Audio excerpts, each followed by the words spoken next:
Una emisión de crítica artística y periodística. Incluye dramatizaciones. Todas las personas que aquí aparecen fueron grabadas con su autorización y cualquier opinión y o información transmitida refleja el punto de vista de su autor, mas no el de TV Azteca. Forman parte de la historia negra de México por la crueldad de sus actos que, pese al tiempo, continúan estremeciéndonos. Se encuentran con que debajo de la cama había un bote donde estaba la cabeza del peluquero. Estremeció la Ciudad de México porque se decía que esta señora vendía tamales de cabeza, pero humana, de cabeza de su esposo. Tiene sexo con la mujer ya muerta y la agarra, la mete al taxi y la tira después por un arroyo. Era una especie de mueble sentado en sus heces fecales, comiéndoselas. Les pedía un encuentro sexual y después las violaba, las degollaba y tiraba sus restos ahí por el río Consulado, ¿no? Eran 12 delincuentes. Se vestían de zapatistas y tocaban en las casas de las familias acaudaladas. Son los crímenes legendarios en La historia detrás del mito. El chalequero, el pelón sobera, la tamalera y la banda del automóvil gris forman parte de la lista negra de México. Sus terribles actos los llevaron a erigirse como los homicidas más sanguinarios, y en torno a estos se crearon mitos que hoy conoceremos. Yo soy Atala Sarmiento y esta es la historia detrás del mito de crímenes legendarios.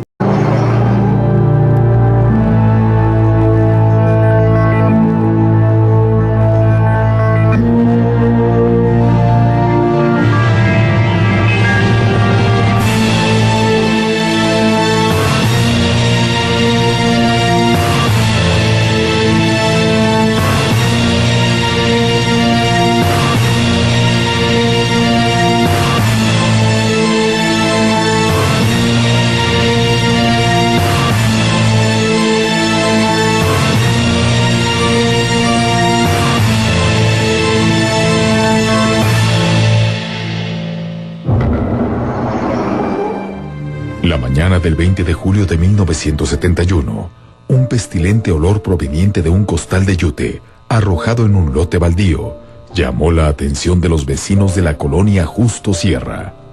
Minutos después, prensa, curiosos y policía se estremecieron ante el macabro hallazgo. Llegaríamos como a las 7:30 de la mañana. Estaba ahí el Ministerio Público, estaban unos curiosos, estaban algunos agentes, otros llegaron con nosotros, y en un lote baldío lleno de hierbas, basura y cascajo, como son muchos lotes, estaba un costal de yute.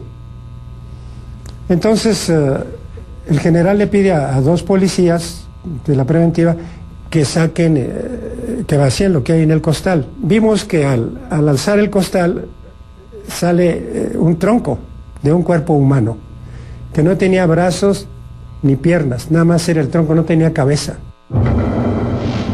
Dentro del costal, solo se encontró el tórax de un hombre, sin cabeza y sin identidad. No obstante, Jaubert elaboró el presunto retrato hablado del rostro que resultó similar al de la víctima. Hago el retrato y le dije, general, este tipo de cabeza es la que corresponde al cuerpo, más o menos, ¿no? Entonces dice, pues hay que buscarlo. El retrato lo entrega a unos agentes para que vayan a hacer reproducciones y empezar a preguntar en todo ese rumbo de esa colonia, Justo Sierra y Portales y Sinatel. Con el retrato iban a ir los agentes a recorrer, pues, peluquerías, panaderías, pulquerías, cantinas, con el retrato para ver si conocían una persona parecida a ese dibujo. En cuestión de días, se conoció su identidad. Pablo Díaz, de ocupación peluquero. Trabajaba en el departamento del Distrito Federal como peluquero. Posteriormente, este hombre se une a una mujer de 42, 43 años, de nombre Trinidad Ruiz. Forman un concubinato que duró algunos años. La señora Trinidad tenía varios hijos, entre ellos un pequeño de 6 años. Trinidad Ruiz era tamalera y madre de 3 niños, que llevó a vivir al lado de Díaz, quien ejerció sobre ellos constantes maltratos. Este hombre, Pablo, llegaba y siempre golpeaba al niño, al menor, y en fin, a toda la familia, los maltrataba. A ella le quitaba su dinero de producto de la venta de sus tamales. Ella vendía tamales ahí en la calzada de Ermita, y por años era una persona muy conocida, y a ella le quitaba su dinero y le dejaba únicamente 15 pesos para el gasto. A través del tiempo de sufrir tanta agresión va acumulando rencores, resentimientos, se va acabando el amor. Si unido a eso se da cuenta que él anda con alguna otra mujer, bueno, es normal, entonces puede desencadenarse estados de ira. Según Jaubert, fue gracias al retrato hablado que se dio con el paradero de Trinidad Ruiz. Sin embargo, se han producido distintas versiones, como la del periodista Ramón Garmabella, quien en su libro El Güero Telles, reportero de policía, relata que el tórax hallado sí tenía brazos, por lo que las huellas dactilares contribuyeron a dar con la pista de la tamalera, debido a que Pablo Díaz tenía antecedentes penales por golpear a un hombre y violar a una menor. La noche del 19 de julio de 1971, los hijos de Trinidad jugaban en el dormitorio de la humilde vivienda, cuando Pablo Díaz llegó de manera violenta y tras golpearlos, le exigió dinero a la mujer que preparaba los tamales que vendería al día siguiente. Hay quien refiere que el peluquero se sentó a ver televisión cuando los niños habían salido de la habitación, momento que Trinidad aprovechó para ponerle fin a su sufrimiento. Esperó que el hombre quedara dormido viendo la televisión y cogió un bat y le pegó varias veces en la cabeza hasta matarlo. Otra versión dice que Pablo Díaz llegó alcoholizado y le ordenó a Trinidad que le diera de cenar. Me comentaron los agentes que esta señora les dijo que cuando él llegó le dijo, ¿qué me vas a hacer, vieja? Dice, tamales. Esa ocasión llegaron los niños a la casa, hubo una trifulca, una escaramuza como las que acostumbraban, se queda dormido. Ella estaba todavía enardecida por el rencor acumulado y por la ira. Es cuando entonces toma un bate y lo mata. Temerosa de que sus hijos se dieran cuenta, según el libro El Güero Telles, reportero de policía, la mujer escondió el cadáver de Díaz bajo su cama y después resolvió su desaparición. Para que no se dieran cuenta los hijos, esconde el cadáver debajo de la cama. Y ya que se durmieron los niños, bueno, pues dice, ¿qué hago con el cadáver? Pues coge una cegueta, coge unos cuchillos que le servían para cortar la carne de sus tamales y empieza a destazarlo. Trinidad se deshizo del cuerpo depositándolo, en la madrugada, en un lote baldío cercano a su casa. Lo mete en un costal, lo sube al carrito donde llevaba sus tamales, su bote de tamales, y lo tira en un lote baldío. Pero la cabeza no cabía en el costal. ¿Y qué hizo? La metió en el bote de tamales. Para cuando el tórax del peluquero fue hallado por la policía, esta comenzó a atar cabos y colocaron a Trinidad como la principal sospechosa. Siguiendo la pista lograron encontrar testigos que vieron que una señora,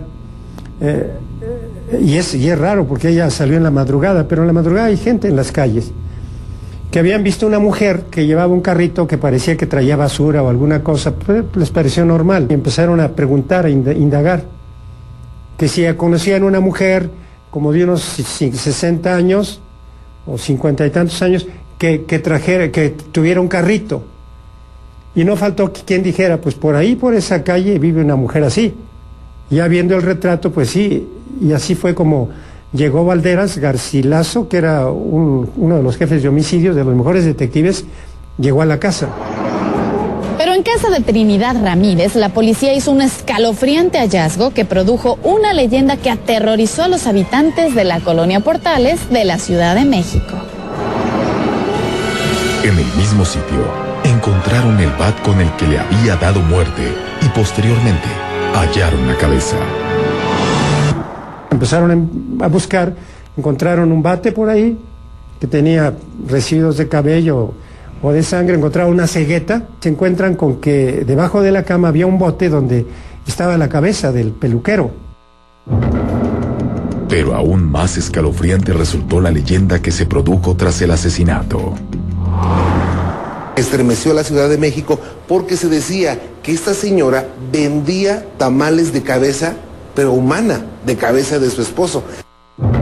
Ya que lo mata con una cegueta, un serrote, le empieza a cortar la cabeza, la pone en un bote de donde hacen los tamales y empieza a partir los pedazos, y se dice que sacó carne de ahí para ponerle a los tamales que estaba cociendo. Ella llevó los tamales después a vender y iban con carnita del peluquero. Varias personas de buena fe se volvieron semicaníbales. Se cuenta que hubo una persona que se encontró una uñita por ahí con un pedacito de dedo. Trinidad fue consignada por homicidio calificado, inhumación clandestina y profanación de cadáver. La tamalera fue sentenciada a la pena máxima en México de aquel momento, 40 años de prisión, que logró se redujeran por buena conducta, quedando en libertad hace varios años. En todo este tiempo, Trinidad aceptó haber cometido el crimen en defensa del maltrato que sobre sus hijos Díaz cometió. En la década de los 50, un nombre se sumó a los archivos del crimen de este país. Higinio Sobera de la Flor, mejor conocido como El Pelón Sobera, cuya esquizofrenia y necrofilia lo llevaron a cometer escalofriantes actos criminales.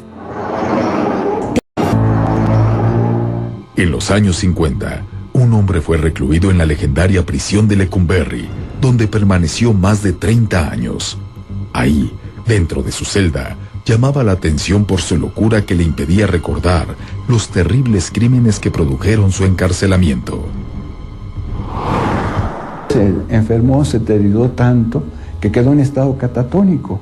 Era una especie de mueble sentado en sus heces fecales, comiéndoselas.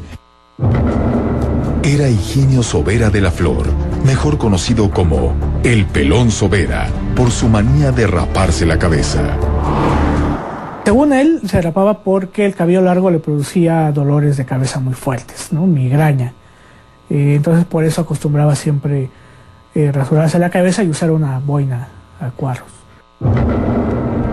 Sobera de la Flor provenía de una familia adinerada que le sobreprotegió desde niño y evadió su conducta enfermiza.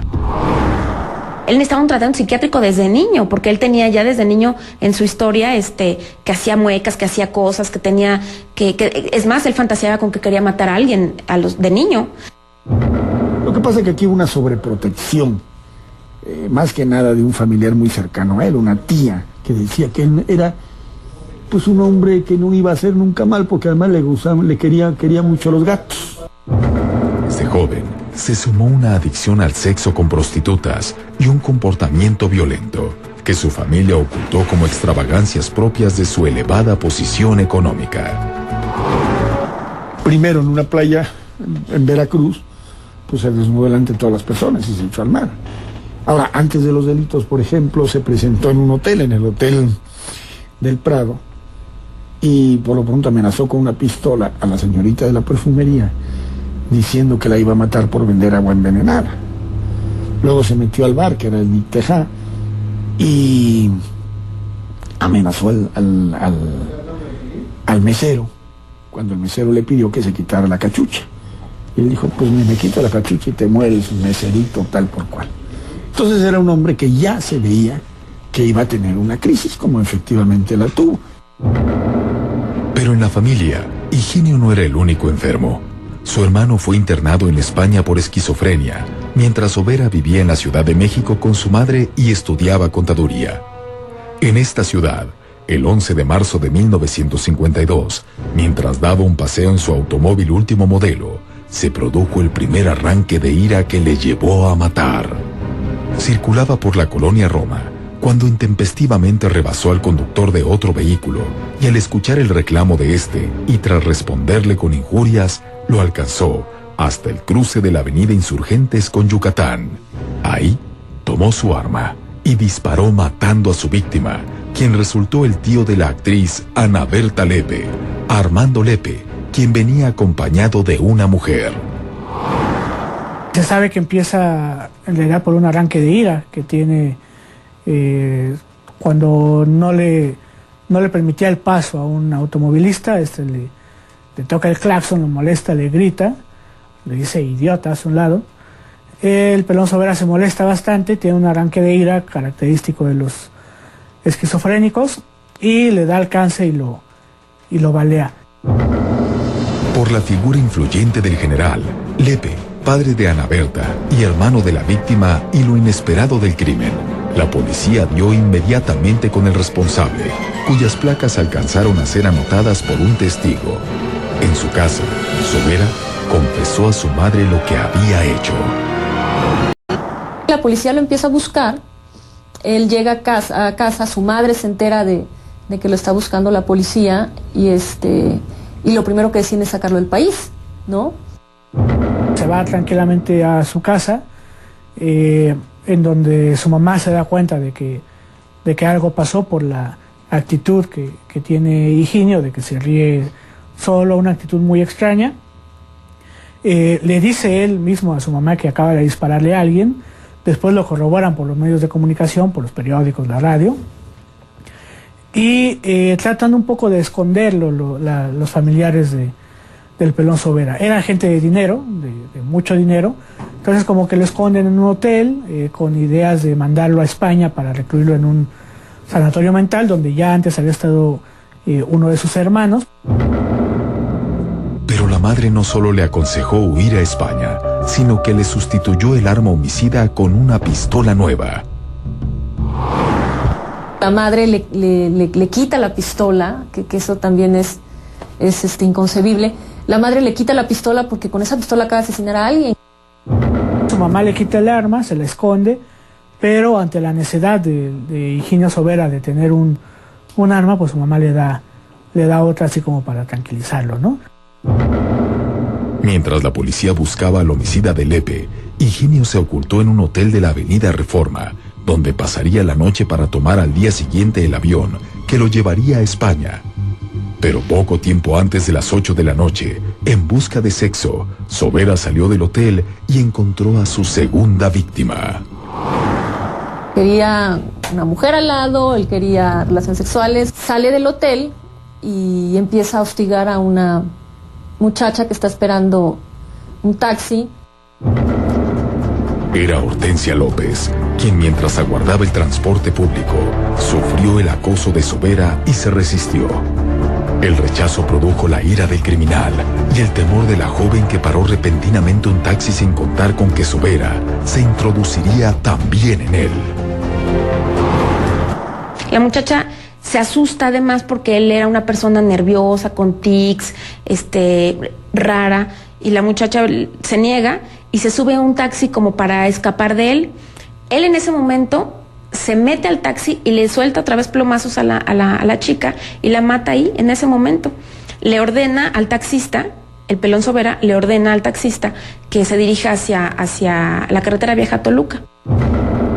En un principio, el chofer del taxi pensó que se trataba de una discusión de pareja, pero durante el trayecto se percató de lo que estaba ocurriendo e intentó pedir auxilio.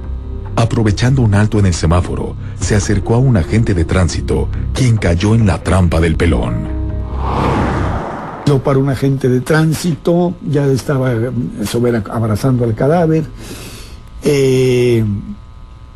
Entonces el policía se asomó y dijo: Sobera, es que es mi compañera, y tomó un poquito. Aquí tiene 5 pesos y aquí no pasó nada. Sobera obligó al chofer a bajar del vehículo y tomó el volante. Se dirigió a un motel sobre la carretera hacia Toluca y sostuvo con el cadáver relaciones sexuales, cometiendo necrofilia. Le limpia la sangre a la víctima y pasa la noche con ella, tiene relaciones sexuales con ella. Tiene sexo con la mujer ya muerta y la agarra, la mete al taxi y la tira después por un arroyo y regresa como si nada a su hotel. Arroja el cuerpo. Por cierto, aquí va otra torpeza policíaca. El taxista Va a la delegación a denunciar la desaparición de lo que había ocurrido. No la creían. Tuvieron que venir 2 días después unos campesinos de Coajimalpa a decir que había un automóvil abandonado y cerca de él había un cadáver en una barranca. Entre las pertenencias de la víctima se encontraba su bolso y un llavero con las iniciales HL de su nombre. A su lado también, Sobera dejó las llaves del taxi, lo que sirvió para asociarlo con este crimen, pues cuando el chofer se encontraba declarando en el Ministerio Público, los policías que levantaron el cadáver llegaron y este pudo identificarlas. En el hotel, se realizó la detención sin ninguna resistencia por parte del homicida, cuyas muestras de desequilibrio mental sorprendieron a los periodistas. Caminaba encorvado, totalmente sin recordar nada, contestando únicamente incoherencias, monosílabos, sí, totalmente perdido, ¿no? Cuando lo detienen, por lo pronto se reía a carcajadas. Sus diálogos eran totalmente, o sus respuestas eran total y absolutamente incoherentes. Higinio Sobera fue recluido en la prisión de Lecumberri, mejor conocida como el Palacio Negro, que en aquel momento albergaba a grandes y sanguinarios criminales, uno de ellos, Goyo Cárdenas. Él es encerrado en 1952 y como su familia era de dinero, pues podía pagar los beneficios que su dinero le permitían tener en Lecumberri. Para empezar, una celda para sí solo. Se supone que esto le costaba a la familia entre 500 y 600 pesos mensuales. Y estuvo muchos años, yo creo que como 25 años debió de haber estado encerrado. La esquizofrenia iba aumentando. Cuando el doctor Quirós Cuarón llega a visitarlo, dice que lo encuentra en un estado ya muy deplorable. Los orines tenían incluso sustancia fecal incluso debajo de las uñas. Por orden del famoso criminólogo Alfonso Quirós Cuarón, el Pelón Sobera fue llevado a un hospital psiquiátrico, donde se le trató y mejoraron sus condiciones, pero posteriormente regresó a Lecumberri. Y regresa otra vez a Lecumberri, cierran Lecumberri y lo meten al reclusorio sur, y ahí termina sus días en 30 años, y yo creo que estuvo recluido en medio de su locura. Más de 30 años después, Higinio obtuvo su libertad.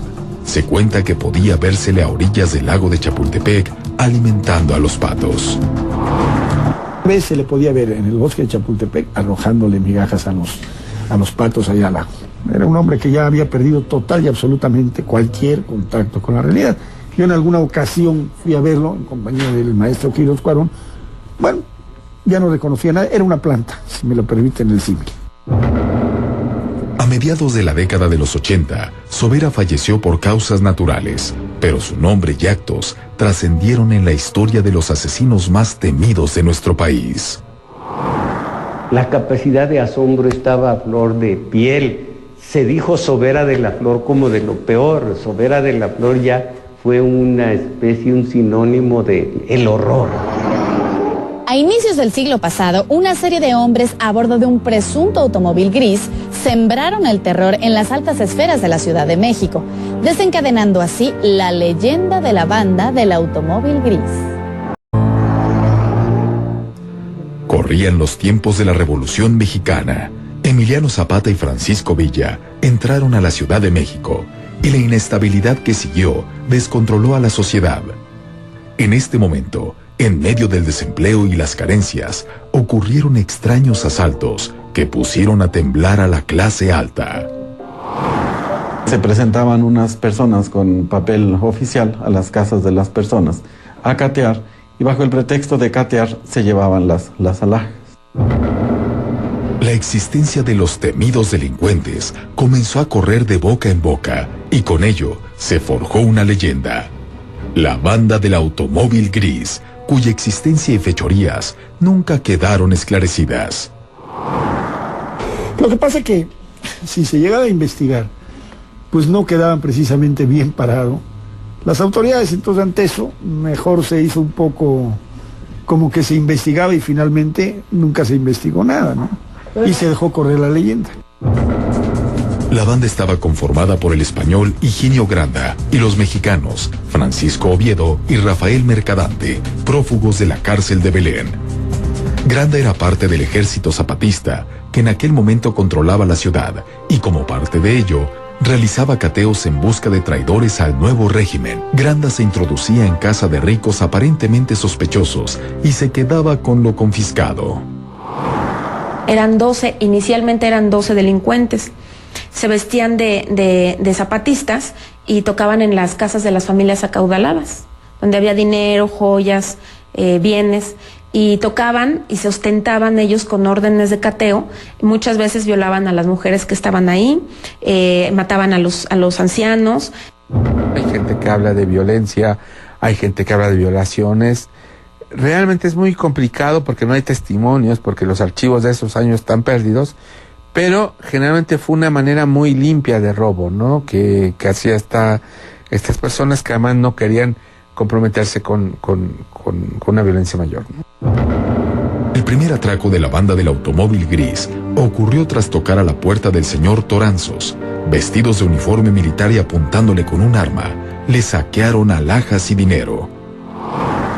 Se escondían atrás de una orden de cateo totalmente legal expedida por el gobierno de entonces. Ellos fingían ser primero gente del ejército zapatista. En la misma propiedad, pidieron al empleado que los acompañara para que estuviera seguro de que todo se hacía conforme a la ley, pero a unas cuantas cuadras fue expulsado del automóvil, dejándolo maniatado. Paralelamente, algunos militares que serían señalados como integrantes de la banda se ostentaban por su elegancia e historias de amor con tiples de la época, como el general Pablo González, a quien se le atribuyó ser el autor intelectual del homicidio de Emiliano Zapata. González acostumbraba a dar regalos costosos a estas mujeres, una de ellas, la actriz Mimí Derba, con quien vivió un tórrido romance. Ella lo presumía, no creas que ocultaba sus relaciones de, pues no sé si se pueda decir y le pongan ustedes el pip, de p***. María Conesa fue amante, dicen, pues yo no viví esa época, pero dicen que fue amante del jefe de la banda del automóvil gris. Aparte, dicen que tuvo muchísimos amantes dentro de los generales de la Revolución Mexicana, los que eran presidentes en ese momento. Había príncipes que incluso ella presumía bebían champán en sus zapatos. Estos romances produjeron sospechas. Las famosas comenzaron a lucir costosas joyas en eventos públicos que hacían pensar que pertenecían al botín de los soldados. Que operaba en las clases ricas. Hay que pensar que eran precisamente para halagar a las vedettes. Entonces el pueblo común y corriente era totalmente alejado, ¿no? Por mucho que hubiera hecho la revolución, pues de aquellos círculos, definitivamente, ¿no? Sin embargo, un golpe dado por Higinio Granda colocó a este y sus cómplices nuevamente en la cárcel de Belén. Secuestraron y ultrajaron a una joven de nombre Alicia Thomas, tras lo cual su padre y el representante de negocios de Francia en México exigieron la intervención del general Amador Salazar, quien los aprendió y colocó en prisión. No obstante, Granda obtuvo la libertad evidenciando que alguien lo protegía y comenzó la segunda etapa de la banda del automóvil gris. Para este momento, el regimiento de Carranza gobernaba las calles y antiguos delincuentes ocupaban cargos en el gobierno, como Santiago Risco, jefe del DETAL en la policía reservada, quien les protegió e incorporó, al igual que a otro de sus cómplices, Francisco Oviedo. Esto les permitió atracar nuevamente respaldados por órdenes firmadas por el general Pablo González. Pero esta vez, Granda fue más listo y recluyó a diferentes delincuentes en cada robo con el fin de no ser rastreado, pues de esta manera nadie averiguaría quiénes eran las verdaderas cabezas de la banda. El 19 de noviembre de 1915, la víctima de la banda del automóvil gris fue el filántropo Gabriel Mancera. Este robo, en el que se extrajeron joyas, levantó el rumor de que durante la actuación de María Conesa en La Gatita Blanca, la esposa de Mancera se levantó de su butaca para exigirle el medallón de perlas que reconoció como suyo. A la esposa de Gabriel Mancera, que es el filántropo, pues la roban, y entonces se dice que lo tenía María Conesa, ¿no? Claro, María Conesa en ese sentido, bueno, pues fue regalo de un admirador, yo que esa iba a saber dónde lo iba a sacar, y bueno, pues finalmente no le faltaba razón, ¿no? La sociedad de clase alta vivía aterrorizada con la idea de caer en manos de estos delincuentes, y Venustiano Carranza exigía al general Pablo González que el caso se resolviera, lo que empezó a crear incertidumbre al interior de la banda. Una tarde, Higinio Granda recibió un mensaje anónimo en el que se le ordenaba robar la tesorería de la nación. Si no lo hacía, sería fusilado, y de aceptar, nadie lo detendría, y el botín debería entregarse a unos mendigos que le esperarían detrás de Palacio Nacional. Pablo González era un especie de jefe militar, que era el que en realidad protegía a la banda del automóvil gris, le daba las órdenes de cateo a Higinio Granda, y que después propicia que capturen a la banda del automóvil gris cuando los manda a robar la tesorería. Él los manda a asaltarlos, pero ya tenía preparado todo para que los detuvieran, pero permite que Higinio Granda escape y salga de México y vaya a Cuba. El robo se efectuó, y al cabo de unos días los involucrados fueron desapareciendo. Algunos murieron fusilados y otros en circunstancias extrañas. Rafael Mercadante amaneció muerto después de recibir la visita de unos sujetos que aparentemente le llevaban un pastel de regalo, mismos que plantaron un par de frascos a su lado para aparentar un suicidio. Francisco Oviedo fue apuñalado en la crujía de Lecumberri, y el cuerpo de otro de ellos, José Fernández, fue hallado a orillas del río Consulado, apuñalado. Solo Higinio Granda fue respetado, consiguiendo la libertad y muriendo al paso de los años a causa de una enfermedad. Pero nunca habló, por lo que nadie sabe a ciencia cierta la verdadera historia de la banda del automóvil gris. Pero el antecedente a estos homicidas legendarios fue Francisco Guerrero, apodado El Chalequero, un hombre que asesinó a sangre fría a más de 20 prostitutas en las calles de la Ciudad de México. Mientras en 1888 el mundo se conmocionaba por la presencia de Jack el Destripador en Londres, México se estremecía ante escalofriantes crímenes de sexoservidoras en el barrio de Peralvillo. Un hombre apodado El Chalequero, por su vestuario de chalecos, protagonizaba la historia y se convertía en el primer asesino serial en nuestro país.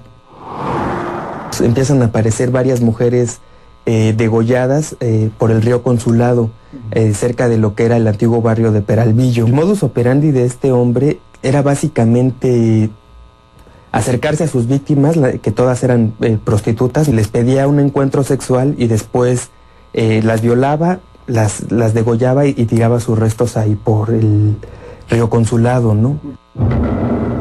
Y es que Guerrero nunca ocultó sus crímenes. No, nunca se quiso ocultar de la gente. De hecho, muchas personas en el barrio sabían quién era él, ¿no?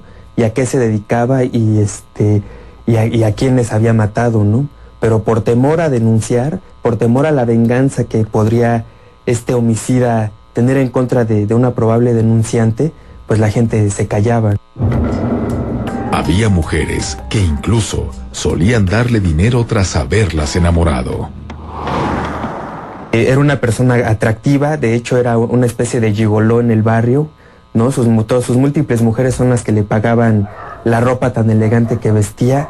Era el típico macho mexicano en el sentido de todo el tiempo tenía las mujeres que quería, y bueno, esa quizás podría ser una de las motivaciones que lo llevaron a asesinar, ¿no? Que fue el obtener el poder absoluto sobre su víctima, ¿no? Y qué poder absoluto puede tener una persona sobre otra que el de su vida. Pese a estar casado, frecuentaba a sexoservidoras a quienes degollaba tras los encuentros íntimos. En la última víctima, por lo menos, lo que se dice es que es, digamos, una reacción por el enojo de haberse peleado con la esposa anteriormente. El chalequero solía retar a la policía a capturarlo. En el espejo de los hoteles donde cometía sus actos, dejaba un recado escrito con lápiz labial de las mujeres con la leyenda: te reto a que me encuentres. No sé si utilizaba el lápiz labial, quizás eso obedece también a parte de los mitos que se construyen en torno a estas personalidades. No hay una referencia histórica que nos diga que sea usado, no hay una prueba factible y contundente. Finalmente, fue capturado y llevado a prisión, donde le fue condenada a la pena de muerte por el presidente Porfirio Díaz, y solo purgó una condena de 20 años en San Juan de Ulúa, en Veracruz. Pues yo creo que Porfirio Díaz, en su momento, él no estaba tan a favor de la pena de muerte, ¿no? Entonces, también fue como una especie de factor político, ¿no? De decir, bueno, ya tenemos este superhomicida, en vez de que se vaya a la muerte, que sería lo más fácil, vamos a llevarlo a San Juan de Ulúa, que en ese tiempo San Juan de Ulúa y sus calabozos eran la cosa más terrible del mundo, ¿no? Pero a principios de 1900, cuando el chalequero había salido libre, otro cadáver apareció en las mismas circunstancias que las anteriores, solo que esta vez se trató de una anciana, descubriéndose que se trataba del mismo homicida. Aparece el cuerpo de una anciana degollada, ¿no? Una señora ya de edad, a la cual discute y le cortó el cuello, ¿no? De un solo tajo. Fue un reportero del periódico El Imparcial de esa época quien se encargó de hacer la denuncia al darse cuenta que seguía exactamente el mismo patrón, ¿no? De la mujer degollada, violada, tirada en el río Consulado. Inmediatamente fueron a detener a Francisco Guerrero, o el chalequero, y de ahí ahora sí fue condenado a muerte. ¿Qué pasó? Pues no llegó a la condena, se murió antes. Pero su muerte también es objeto de mitos. Una versión indica que falleció por tuberculosis y otra más a causa de un golpe en la cabeza que le ocasionó una hemiplegia, muriendo en la cárcel de Belén. El chalequero nunca se arrepintió. Crímenes legendarios detrás de los cuales se escondieron historias de maltrato en la niñez, enfermedad, odio, desamor, deseo, celos e infelicidad. Estas son algunas de las constantes que llevan a un hombre o a una mujer a cometer actos de extrema crueldad. Un enfermo, un hombre que perdió la dimensión porque tenía dinero. Le gritaba, la maltrataba. Eso suele ser común, pero no es un motivo como para volverlo tamales. Bueno. El chalequero, pues básicamente era una persona violenta, ¿no? Era una persona inmoral. Célebre porque ahí es más que un caso de asesinato en serie, es un caso de rapiña y robo y ambición. Soy Atala Sarmiento y esto fue La Historia Detrás del Mito. Hasta la próxima.